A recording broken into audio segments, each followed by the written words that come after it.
The vast crystalline hall of the Galactic Council hummed with tense energy as delegates from across the known universe filed into the emergency session.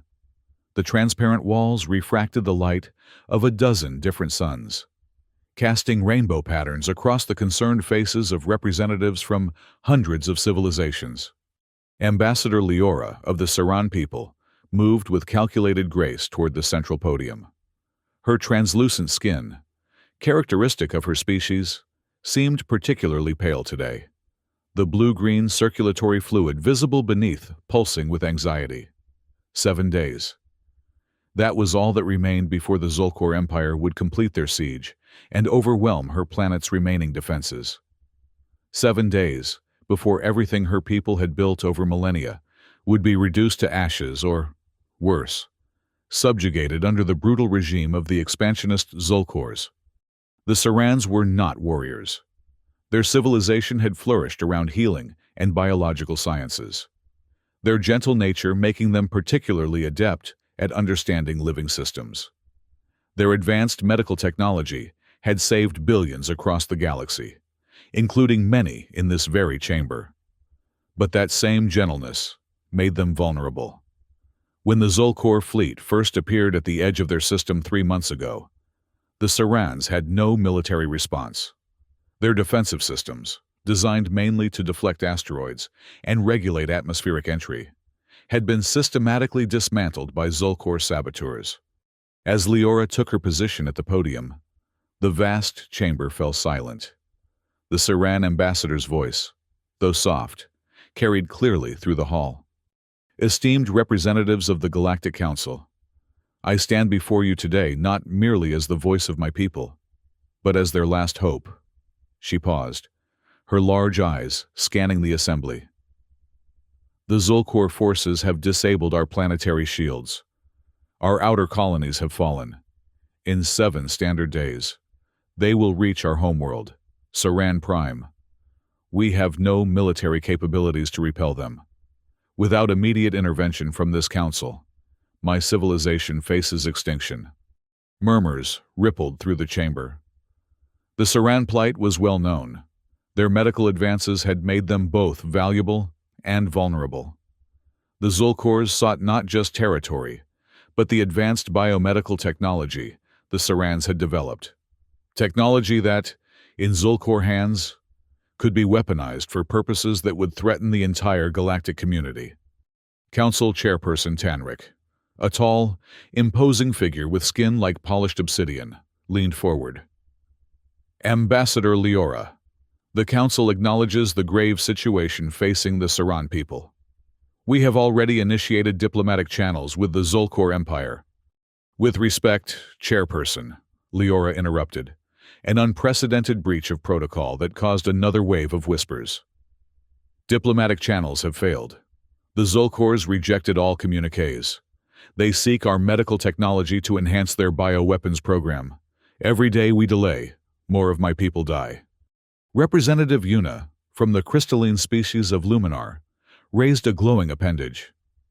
Perhaps we could send medical evacuation ships?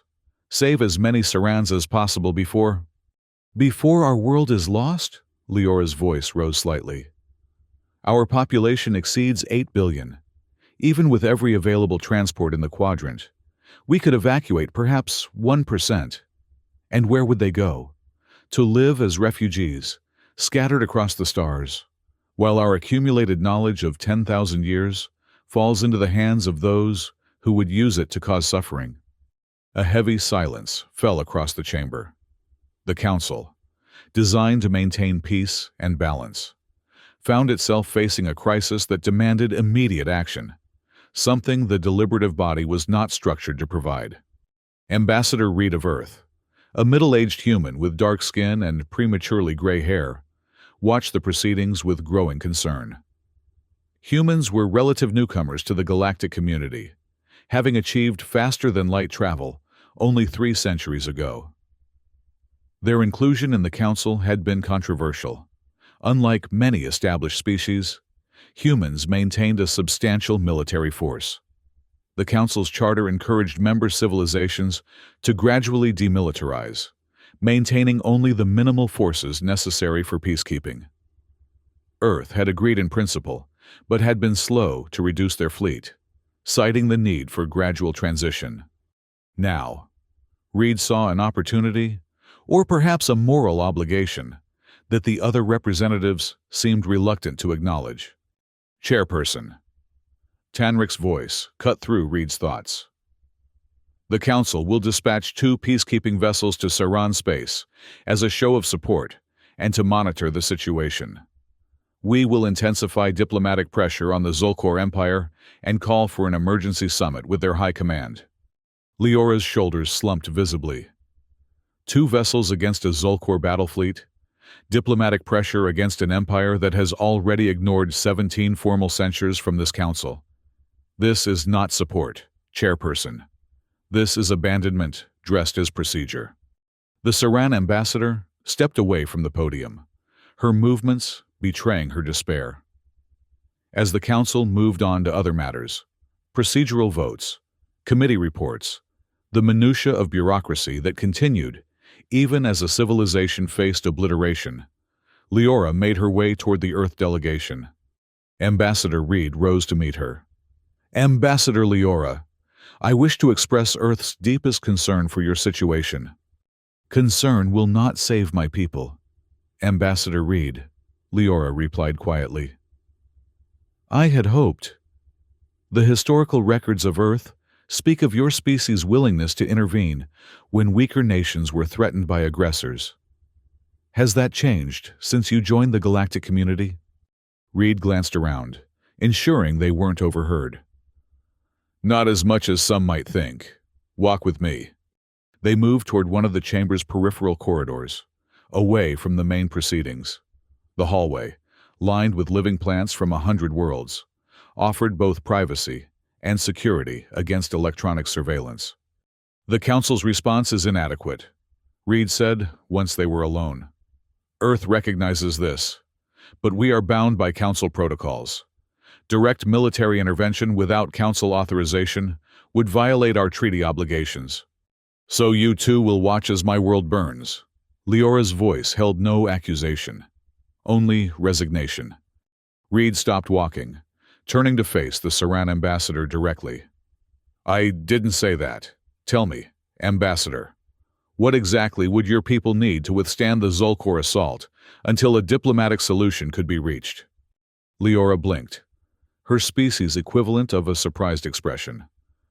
At minimum, a defensive perimeter to prevent orbital bombardment, medical support for our already wounded, and, she hesitated, a credible military deterrent, something to make the Zolkors reconsider the cost of their invasion. I see. Reed nodded slowly. I will transmit your request to Earth. I cannot promise anything, Ambassador Leora, but know that humanity has not forgotten what it means to stand against tyranny. As Leora returned to the Council chamber, Reed retreated to the secure Earth Embassy Communication Center. The quantum transmission to Earth High Command was brief, but pointed. Within hours, the response came. The Earth Reserve Fleet, stationed at the edge of Council space, would be placed on high alert. The next day, the Council reconvened. Reports indicated that the Zolkor advance had accelerated. They would reach Saran Prime in 5 days, not 7.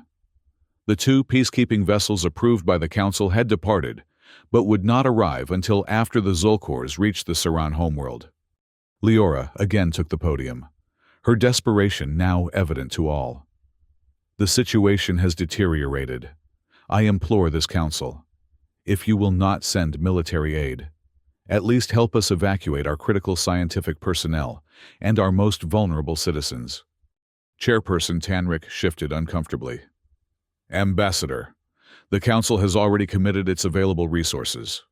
We are continuing diplomatic. Your diplomatic efforts are failing, Leora's voice rose, echoing through the chamber. While you debate, my people prepare for extinction. Ambassador Reed stood. Earth moves to increase the Council's response. We propose sending a humanitarian mission with sufficient escort to ensure its safety against Zolkor interference. Representative Yuna's crystalline form flickered with concern. Define sufficient escort. Earth representative.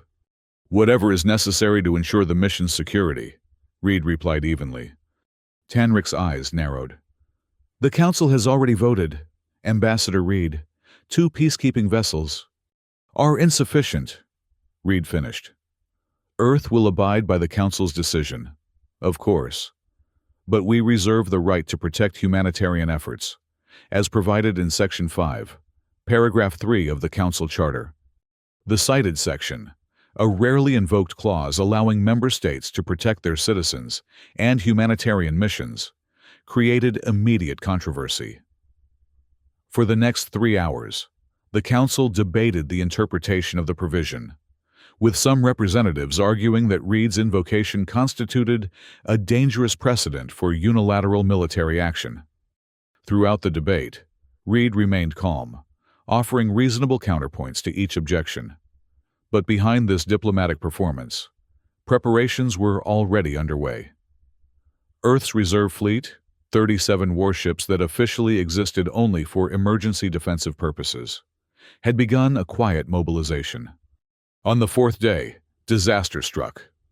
The 2 Council peacekeeping vessels, arriving ahead of schedule, attempted to establish a presence in the outer Saran system. The Zulkor fleet, now only hours from Saran Prime, opened fire without warning. Both Council ships were destroyed, their crews lost. The Council chamber erupted in outrage. Even the most peace-oriented representatives recognized the deliberate provocation. Yet still, no consensus for action emerged. Some called for full economic sanctions against the Zulkor Empire, a measure that would take months to implement and years to have effect. Others suggested a formal declaration condemning the attack, a symbolic gesture that would do nothing to save the Sarans. Leora, watching the proceedings with growing horror, finally understood the truth. The Council would not save her people. The established powers valued stability and procedure over justice.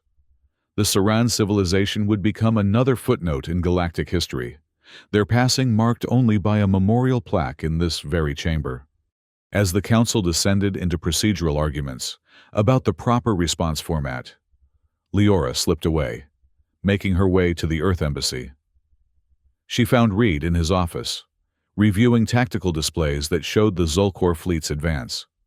"They're going to let us die," Leora said simply, her usual diplomatic restraint abandoned. Reed looked up, his expression grim. "The Council moves slowly, Ambassador, too slowly for crises like this. And Earth? Will you also watch as my civilization is erased?" Reed was silent for a long moment. "Humanity has a complicated history, Ambassador Leora. We spent millennia fighting among ourselves before achieving unity. During that time, we learned hard lessons about the cost of inaction in the face of aggression." He gestured to a chair, inviting Leora to sit. "When Earth joined the Galactic Council, we agreed to reduce our military forces gradually, but we maintained what we call a reserve fleet, ships officially listed as being in the process of decommissioning, but still fully operational." Leora's eyes widened slightly. "You're saying Earth has military capabilities beyond what the Council knows?" "Not exactly hidden, but perhaps underemphasized." Reed's lips curved in a slight smile. "The reserve fleet consists of 37 ships, including carriers, destroyers, and medical frigates. It's currently positioned at the edge of Council space, ostensibly for training exercises. Could this fleet reach Saran Prime before the Zulkors?" Reed nodded. "It could, but deploying it without Council authorization would violate treaty obligations. Earth would face severe diplomatic consequences." "Would your people accept those consequences to save mine?" Leora asked, the question hanging in the air between them. In the secure command center of the Earth Reserve Fleet, Admiral Helena Chen studied the tactical display with practiced efficiency. The 37 ships under her command represented the finest military technology humanity had developed. vessels designed not just for combat but for rapid humanitarian response. Each ship carried significant medical facilities, evacuation capacity, and defensive systems specifically calibrated to minimize civilian casualties during operations. "The orders from Earth Command are confirmed, Admiral," her executive officer reported. "We are authorized to proceed to the Saran system under Operation Sanctuary protocols." Chen nodded, her expression resolute. "Inform all captains. This is not an offensive action. Our mission is to establish a defensive perimeter around Saran Prime and to evacuate civilians if necessary. We engage the Zolkor forces only if they fire first or attempt to penetrate the defensive line." "And if the Council objects, ma'am?" "The Council had its chance to act," Chen replied, her voice level. "Sometimes, Executive Officer, one must ask forgiveness rather than permission, especially when lives hang in the balance." The Reserve Fleet transitioned to FTL, their destination, Saran Prime. On the Saran homeworld, the population had begun final preparations. Not for evacuation, that was impossible for billions, but for surrender. The Saran Diplomatic Corps had drafted terms they hoped might spare the worst atrocities: immediate access to their medical databases in exchange for guarantees against genocide. Few believed the Zolkors would honor such terms, but the alternative was unthinkable. In the planet's central government complex, the Saran High Council gathered for what might be their final session. First Minister Talus, his translucent skin showing the stress of sleepless weeks, addressed his colleagues with dignity. "We have received no further communication from the Galactic Council. The 2 peacekeeping vessels were destroyed upon entering our system. We must accept that no help is coming." A junior minister spoke up. "What of Earth?" Ambassador Leora reported that they showed particular concern. "Earth is bound by Council protocols," Talus replied. "They cannot act unilaterally without facing severe sanctions. We cannot expect them to sacrifice their standing in the galactic community for our sake." As the ministers debated their limited options, a communication officer rushed into the chamber. "First Minister, we're detecting multiple FTL signatures at the edge of our system." "The Zolkors have arrived early," Talus said grimly. "How many vessels?" The officer hesitated. "It's not the Zolkors, First Minister. These ships, they're not matching any known Zolkor configurations. They appear to be Earth vessels." Stunned silence fell over the chamber. In orbit around Saran Prime, the Zolkor fleet had begun final battle preparations. High Commander Vex, architect of a dozen successful conquests, reviewed the tactical displays with satisfaction. The Saran defenses were negligible. Their planetary shield had been disabled by advance agents weeks ago. The planet's surface, rich with research facilities and medical technology, lay exposed and vulnerable. "Begin the landing sequence," Vex ordered. "Target the major research centers first. I want those databases intact." "High Commander," his sensor officer interrupted. "We're detecting multiple FTL transitions at the system edge." Vex frowned. "Identification?" "Unknown configuration, sir. Not Saran or Council design. They're moving to intercept at high velocity." The tactical display updated, showing 37 new contacts moving into the system at combat speed. Vex's expression darkened as the computer finally matched the ship profiles. "Earth vessels," he growled. "What are they doing here? The Council sent only 2 ships." "Sir, they're hailing us on all frequencies." "Put it through." The communication screen activated, showing a human female in a formal military uniform. "Zolkor Fleet. This is Admiral Helena Chen of the Earth Reserve Fleet. You are engaged in an unauthorized hostile action against a civilian population. Stand down your weapons and withdraw from Saran space immediately." Vex laughed, the sound harsh and grating. "One human fleet against the might of the Zolkor Empire? You overestimate your capabilities. Admiral, this is not your concern." "We're making it our concern," Chen replied calmly. "The Saran people have requested assistance, and Earth has responded. This is your final warning. Withdraw, or we will take necessary measures to protect Saran Prime. You would risk war with the Zolkor Empire for these healers. Vex's voice dripped with contempt. If necessary, Chen's expression remained impassive. But I think you'll find the cost higher than you anticipate. The choice is yours, High Commander. The communication ended. Vex turned to his tactical officer. How many ships did they bring? 37, High Commander, including what appear to be carrier-class vessels. Vex considered the situation. The Zolkor fleet consisted of 22 warships, a more than adequate force to subjugate an undefended world, but potentially insufficient against a prepared human fleet. Humanity's military capabilities were something of a mystery in galactic circles. They had never been fully tested against a major power. They're bluffing, Vex decided. Humans are bound by Council protocols. They would not dare engage in direct conflict. Continue the invasion sequence. As the Zolkor ships moved toward Saran Prime, the Earth fleet accelerated to intercept. For a brief, tense moment, it seemed collision was inevitable. Then, with precision that spoke of extensive training, the Earth vessels deployed into a defensive formation, creating a barrier between the Zolkors and Saran Prime. In the Galactic Council chamber, the emergency session had devolved into chaos. News of the Earth Reserve Fleet's deployment had reached the delegates, causing immediate uproar. "This is an outrageous violation of Council protocol," Representative Yuna exclaimed, her crystalline form pulsating with agitation. "Earth has no authority to deploy military forces without Council approval." Chairperson Tanric struggled to maintain order. "Ambassador Reed, explain these actions immediately." Reed stood calmly amidst the tumult. "Earth is responding to a humanitarian crisis with the means at our disposal. The Council Charter, Section 5, Paragraph 3, permits member states to protect civilian populations facing imminent threat when Council measures prove insufficient." 2 peacekeeping vessels were dispatched, Tanric countered. "And destroyed," Reed replied evenly. "The Zolkors made their intentions clear. Earth is simply ensuring that a civilization of healers is not exterminated, while the Council debates the proper format for a strongly worded condemnation."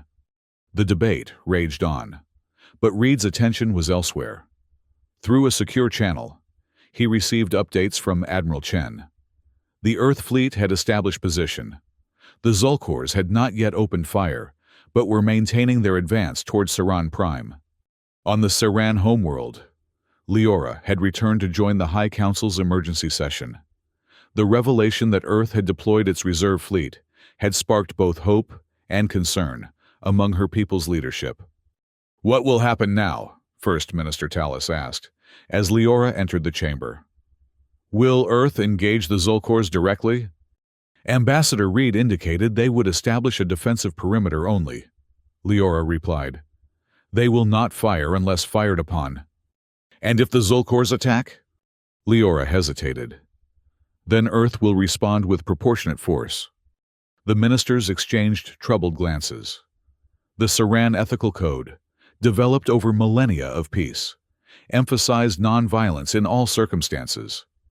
The idea of another civilization fighting, potentially dying, on their behalf, created profound moral discomfort. "We should signal our surrender to the Zolkors immediately," one minister suggested, "before blood is shed." "Surrender means the end of our civilization," Tallis responded. "Our medical knowledge in Zolkor hands would lead to weaponization, suffering throughout the galaxy." "But is our survival worth the lives of others?" another minister questioned. "Even Zolkor lives?" As the ethical debate intensified, a communications officer interrupted again. "First Minister, the Zolkors are continuing their approach despite the Earth Fleet's warning. Admiral Chen requests to speak with you urgently." The main screen activated, showing Admiral Chen's focused expression. "First Minister Tallis, I am Admiral Helena Chen of the Earth Reserve Fleet. We have established a defensive perimeter around your planet. but the Zolkor forces continue to advance. They appear intent on breaking through to reach your surface. Talus straightened.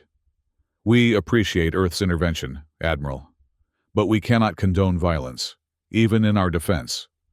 Perhaps if we offer immediate surrender. With respect, First Minister, Chen interrupted. Surrender is not a viable option. Our intelligence indicates the Zolkors intend to extract your medical technology and then eliminate your population to prevent knowledge transfer to other civilizations. They've done this before. A shocked murmur ran through the Saran Council chamber. We have attempted negotiation, Chen continued. They've rejected all communication. I need your decision now. Shall we maintain our defensive position, or withdraw and allow the Zolkors to proceed? The council chamber fell silent. The choice before them violated every principle of Saran philosophy. To accept violence, even defensive violence, on their behalf, went against millennia of cultural evolution. Yet the alternative was not just their own destruction, but the perversion of their life-saving knowledge into tools of death. First Minister Talus looked to Leora. Ambassador, you have spent years among other species. What would you advise? Leora closed her eyes briefly, the weight of her people's future settling on her shoulders. I believe we must accept Earth's protection, not for ourselves alone, but for all who would suffer if our knowledge falls into Zolkor hands. Talus nodded slowly, then turned back to the screen. Admiral Chen, the Saran High Council accepts your protection, with profound gratitude and equally profound regret that such measures are necessary. Understood. First Minister, we will do everything possible to resolve this without bloodshed. As the communication ended, Talus addressed the Council once more. Prepare our people. If the defensive perimeter fails, we implement Emergency Protocol Omega, the complete destruction of our medical databases, rather than allow them to be weaponized. In the space above Saran Prime, the confrontation had reached its critical moment. The Zolkor fleet, ignoring repeated warnings, continued its advance toward the Earth defensive line. On the bridge of the Earth flagship Resolute, Admiral Chen watched the tactical display with calm intensity. Final warning to the Zolkor fleet, she ordered. Inform them that any attempt to breach our defensive perimeter will be met with proportionate force. The warning was transmitted. The Zolkor ships continued their approach. They're targeting our forward vessels, the tactical officer reported. Weapon systems active. Chen nodded once. Defensive protocols only. Intercept any weapons fire. Target their propulsion and weapon systems only. Avoid life support and command centers. The order was barely given when the leading Zolkor vessels opened fire. Energy beams lanced toward the Earth ships, only to be intercepted by advanced defensive fields. The Earth fleet responded with precision targeting, disabling the weapon systems of the lead Zolkor ships without destroying the vessels themselves. The battle escalated quickly. The Zolkors, accustomed to overwhelming less advanced opponents, found themselves facing a force with comparable, perhaps superior technology. Their tactical advantage in numbers was negated by the Earth fleet's defensive position and coordination. After 30 minutes of intense exchange, 5 Zolkor ships had been disabled, their weapons and propulsion systems offline. The Earth fleet had suffered damage to 3 vessels, but maintained its defensive perimeter. High Commander Vex, watching his carefully planned conquest unravel, faced a critical decision.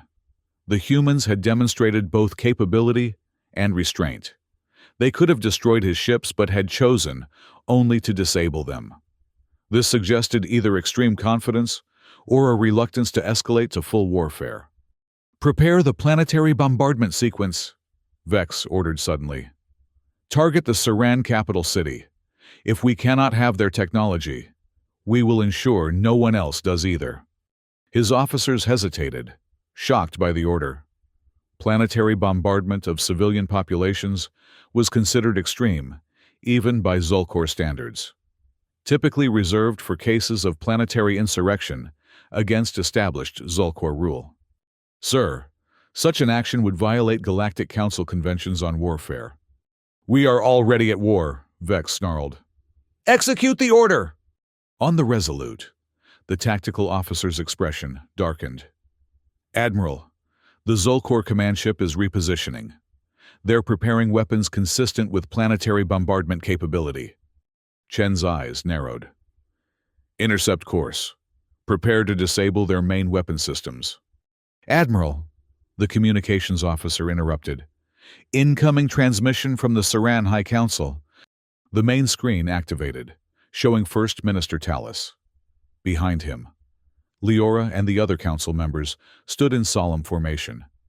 Admiral Chen, Tallis began, his voice steady despite the circumstances.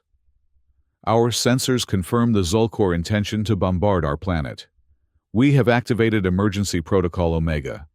Our medical databases are being systematically purged. The knowledge the Zolkors seek will no longer exist. First Minister, Chen began, but Tallis continued. Furthermore, we are preparing to transmit our surrender to the Zolkor fleet. We cannot be responsible for further loss of life. Even Zolkor lives. Chen leaned forward. First Minister, surrender now would be premature. We can prevent the bombardment.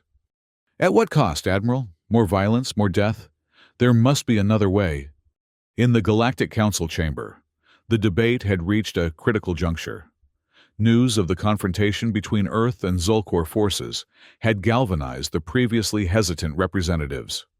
Even those most committed to diplomatic solutions recognized that the Zolkor preparation for planetary bombardment represented an escalation that could not be ignored. Chairperson Tanric, after hours of procedural wrangling, finally called for a decisive vote. The Council will now vote on Resolution 7293, condemnation of Zolkor aggression and authorization of a joint peacekeeping force to protect Saran Prime. The vote passed with overwhelming support, too late to affect the immediate crisis, but a clear signal that the Council's position had shifted. Ambassador Reed, receiving the news via secure channel, allowed himself a brief smile. The deployment of the Earth Reserve Fleet had forced the Council's hand, creating a situation where abstention became politically untenable. But the victory was bittersweet. The confrontation in Saran space had already begun, and the Council's newly authorized peacekeeping force would take days to assemble. Reed opened a channel to Admiral Chen. The Council has authorized intervention, Admiral, but their force won't arrive in time. You're on your own for now. Understood, Ambassador, Chen replied. The situation is deteriorating. The Zolkors are preparing for planetary bombardment, and the Sarans are considering surrender. Surrender would be disastrous, Reed said grimly. Even if the Zolkors accept it, they'll still extract what technology remains before the Sarans can complete their purge. I know, but the Sarans are hesitant to authorize direct intervention that would lead to Zolkor casualties. Their ethical code may doom them, Reed finished, and potentially billions of others if Zolkor bioweapons proliferate. You have my authorization to take whatever measures necessary to prevent planetary bombardment. Chen nodded, acknowledged. In orbit around Saran Prime, the Zolkor command ship had moved into bombardment position. The massive vessel's main cannon, capable of delivering energy pulses that could devastate cities, was powering up, targeting the Saran capital. On the Resolute's bridge, Chen made her decision. Target the Zolkor command ship's main cannon. Precision strike only. Minimal risk to crew areas. Admiral, the communications officer interrupted again. Incoming from Saran Prime. It's Ambassador Leora. The screen activated, showing Leora alone in what appeared to be a small communication chamber.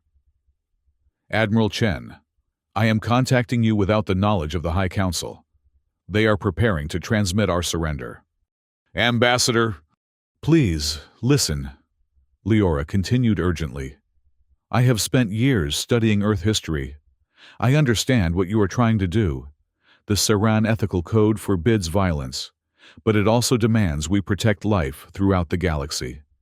If our knowledge falls into Zolkor hands, Countless beings will suffer. Chen nodded slowly. What are you suggesting, Ambassador? The surrender signal requires activation from the capital, a specific quantum frequency that the Zulkors will recognize, Leora explained.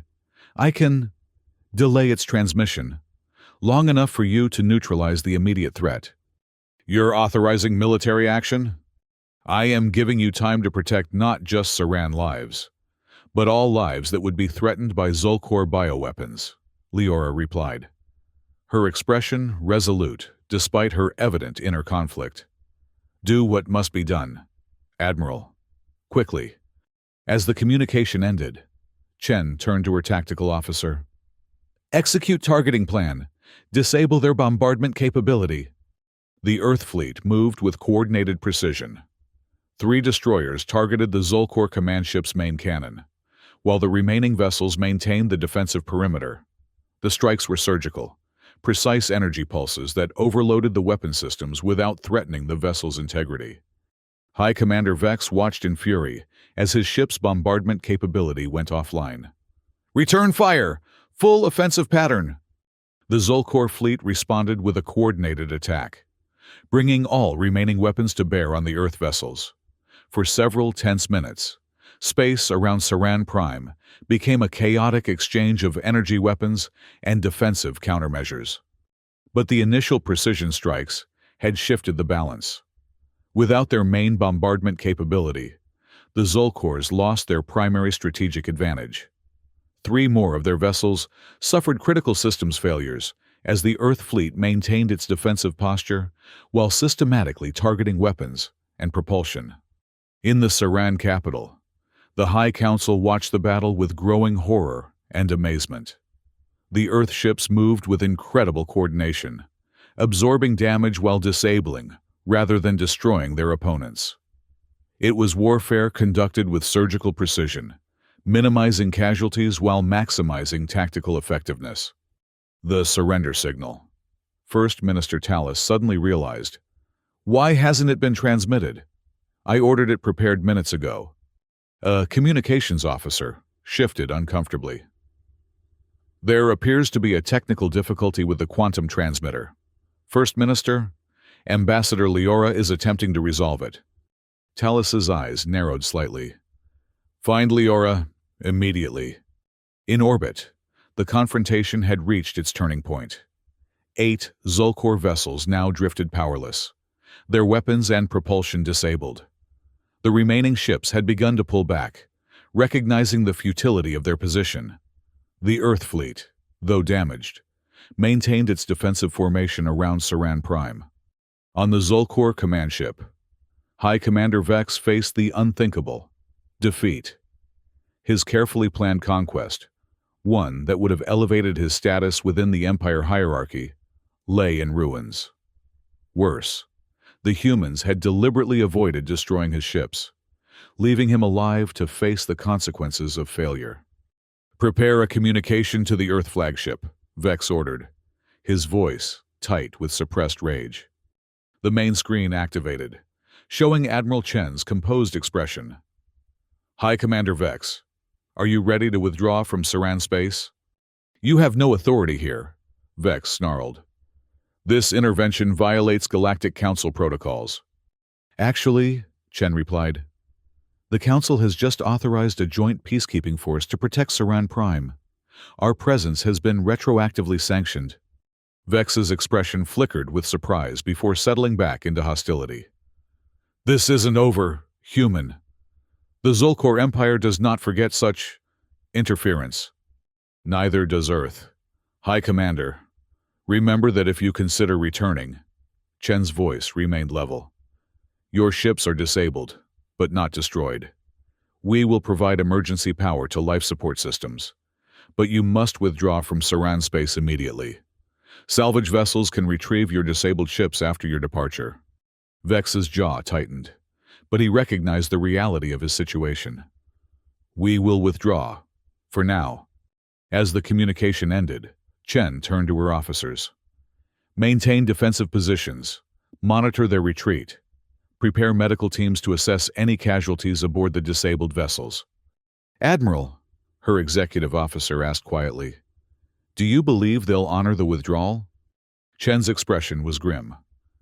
"For now, the Zolkors are pragmatic. They won't waste resources on a lost cause, especially with their fleet compromised. But they'll be back, if not here, then somewhere else." On the surface of Saran Prime, First Minister Tallis had located Leora in the communications center, where she had been systematically delaying the surrender transmission through a series of technical difficulties. "You deliberately prevented our surrender," Tallis said, his tone more curious than accusatory. Leora met his gaze steadily. "I did what was necessary to protect our people, and countless others who would suffer if our knowledge were weaponized. By allowing violence to be done in our name, by recognizing that sometimes, First Minister, protection requires more than words." Leora's voice was gentle but firm. "The Earth fleet disabled the Zolkor vessels without destroying them. They showed restraint, even in conflict." Tallis was silent for a long moment, watching the tactical displays that showed the remaining Zolkor ships retreating from Saran space. Finally, he spoke. "The Council will need to reconsider many of our oldest principles in light of these events. Perhaps absolute non-violence is a luxury only the protected can afford." 3 days later, the first vessels of the hastily assembled Galactic Council peacekeeping force arrived in Saran space. They found the Earth Reserve Fleet still in position, maintaining a protective cordon around the planet. The Zolkor forces had retreated beyond the system boundary, salvage operations for their disabled vessels already underway. As command transferred to the Council forces, Admiral Chen prepared to withdraw the Earth fleet. Before departure, she accepted an invitation to the surface, the first time in recorded history that a military commander had been welcomed on Saran Prime. In the Great Hall of Healing, the historic center of Saran government, Chen was received by First Minister Tallis and the High Council. The ceremony was simple but profound, an acknowledgement of debt that the pacifistic Sarans found difficult to express. "Admiral Chen," Tallis began, addressing both her and the assembled Saran citizens, "your intervention preserved our civilization at a moment when our destruction seemed inevitable. The Saran people owe Earth a debt we cannot fully articulate, much less repay." Chen bowed slightly. "No debt exists between friends. First Minister, Earth acted as any member of the galactic community should when witnessing injustice."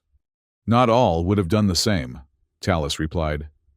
"The Council debated while our time ran out. Only Earth took decisive action." "The Council has its purpose," Chen said diplomatically. "Its deliberative nature prevents hasty decisions that might lead to greater conflicts. But sometimes, immediate action is required. Earth remembers its own history, times when hesitation led to preventable tragedy." Leora stepped forward. "Admiral, your fleet disabled rather than destroyed the Zolkor vessels, even at greater risk to yourselves. Why?" Chen's expression softened slightly. "Because the goal was protection, not vengeance. Destroying their ships would have caused unnecessary casualties and potentially escalated the conflict beyond Saran space. And," she added, "because I believed it would matter to your people." Tallis nodded slowly. "It does matter. Though we must reconsider some of our oldest principles, we have not abandoned them entirely. Violence, even in defense, carries consequences for both the victim and the protector." "Earth understands this better than most," Chen replied. "Our history is filled with necessary conflicts that nonetheless scarred those who fought them. We do not glorify warfare. We simply recognize that sometimes it is the least terrible option available." In the Galactic Council chamber, a special session had been convened to address the Saran crisis and its resolution. Ambassador Reed found himself the center of attention as representatives debated Earth's unilateral military intervention. Chairperson Tanric, presiding over the session, maintained remarkable neutrality given the circumstances. "The Council recognizes that Earth's actions, while procedurally irregular, prevented a humanitarian catastrophe.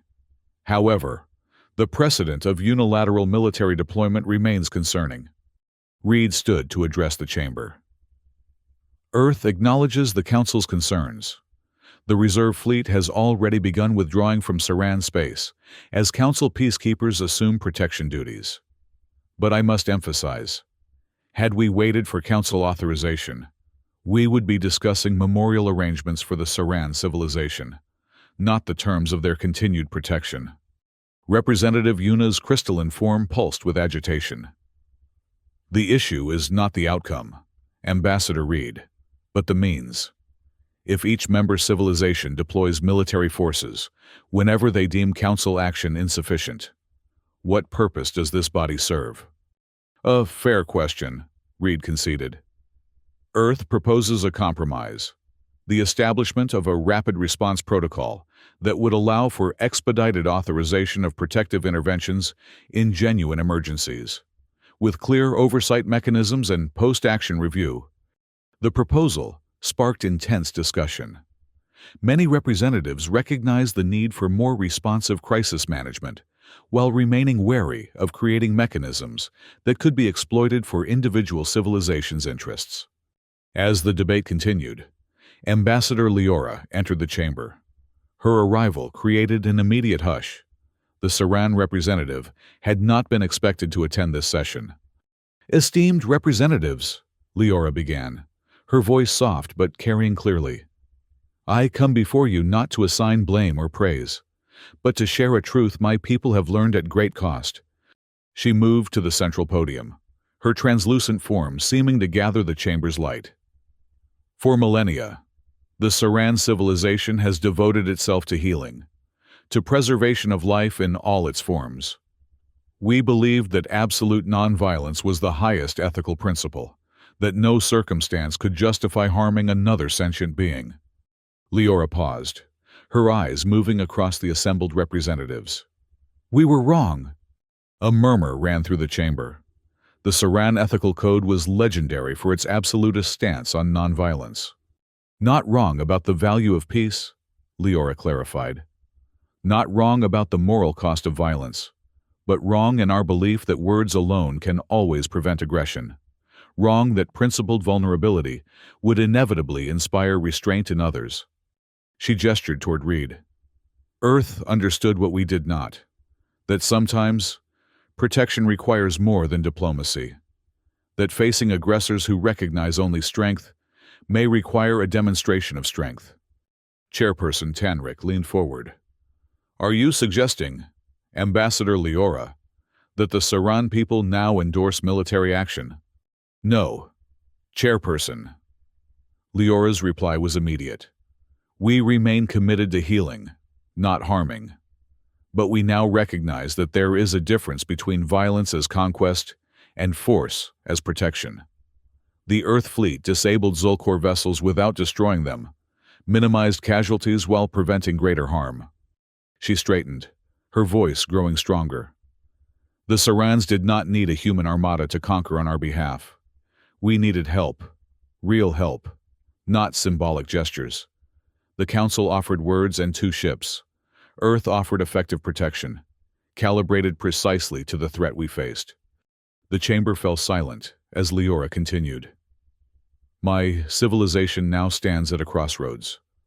We will not abandon our commitment to healing, but neither will we pretend that evil can always be reasoned with. Sometimes, the greatest compassion requires the courage to stand between the vulnerable and those who would harm them." She turned to Reed. "Earth reminded us of this ancient truth. For that, as much as for our survival, the Saran people are grateful." In the days that followed, the Galactic Council underwent a subtle but significant evolution. Reed's proposal for a rapid response protocol gained traction, particularly after Leora's unexpected endorsement. The framework began to take shape, a specialized committee with authority to authorize protective interventions within hours rather than days. Stringent criteria for what constituted a genuine emergency, and robust oversight mechanisms to prevent abuse. Meanwhile, on Saran Prime, A different kind of evolution was underway. The Saran High Council, led by Talus and influenced by Leora's experiences, initiated a careful reconsideration of their civilization's approach to galactic affairs. They would not militarize. Their cultural commitment to healing remained paramount, but they would no longer rely solely on others for protection. Instead, they began developing advanced defensive technologies, shields that could repel aggression without causing harm, medical countermeasures to bioweapons, and early warning systems to detect threats before they materialized. They also established closer ties with Earth, recognizing a kindred spirit in humanity's complex balance of idealism and pragmatism. 6 months after the crisis, Leora returned to Earth as the first permanent Saran ambassador to the human homeworld. In the diplomatic compound in Geneva, she met with Reed, now promoted to Earth's senior diplomatic coordinator. "Your world is beautiful," Leora observed as they walked through gardens designed to showcase Earth's diverse ecosystems. "So many contradictions, tremendous capacity for both creation and destruction." Reed nodded. "That duality defines us, I think. Throughout our history, we've struggled to channel our strength toward protection rather than dominance. We don't always succeed." "Few do," Leora replied. "But your intervention at Saran Prime, it represented the best of that struggle. Force applied with precision and restraint, in service of protection rather than conquest." They paused beside a small pond, where aquatic plants from a dozen Earth biomes created a harmonious ecosystem.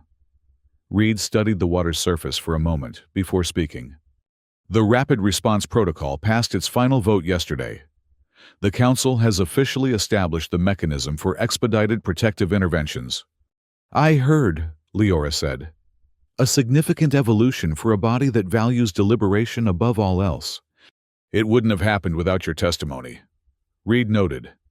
"Coming from a Saran, from a civilization renowned for absolute pacifism, it carried unique weight." Leora's expression grew thoughtful. "My people are still reconciling with the implications. Some believe we've compromised our most sacred principles. Others argue we've simply recognized a more complex truth, that protection sometimes requires more than good intentions." "And you? What do you believe?" "I believe," Leora said slowly, "that we wanted help, not a human armada. But sometimes, real help requires real strength. The difference lies in how that strength is applied, and why." Reed nodded. "To protect, not to conquer." "Exactly." Leora turned to face him directly. "My people will never become warriors, Ambassador Reed. But we now understand that sometimes, allowing others to fight on behalf of the vulnerable is not moral compromise. It's moral necessity." As they continued their walk, the afternoon sun cast long shadows across the garden. In orbit above, Earth and Saran vessels conducted joint exercises, not in warfare, but in evacuation procedures, medical response, and defensive positioning. A new kind of partnership was forming, one civilization dedicated to healing, another willing to stand between them and harm. It was not a perfect solution to the galaxy's dangers. The Zolkor Empire remained a threat, nursing grievances and planning future conquests. The Council's new Rapid Response Protocol would inevitably face challenges in implementation. Earth's willingness to intervene would continue to cause diplomatic tensions with more cautious civilizations. But for now, a precedent had been established. Words alone were not always enough. Sometimes, protection required action, and sometimes, the most compassionate response to aggression was a carefully calibrated show of strength, not to conquer or dominate, but simply to say, "No further." For the Saran people, it was a difficult lesson. For humanity, it was confirmation of an ancient understanding. And for the galactic community, it was perhaps the beginning of a more honest conversation about the complex relationship between peace and the strength sometimes required to maintain it.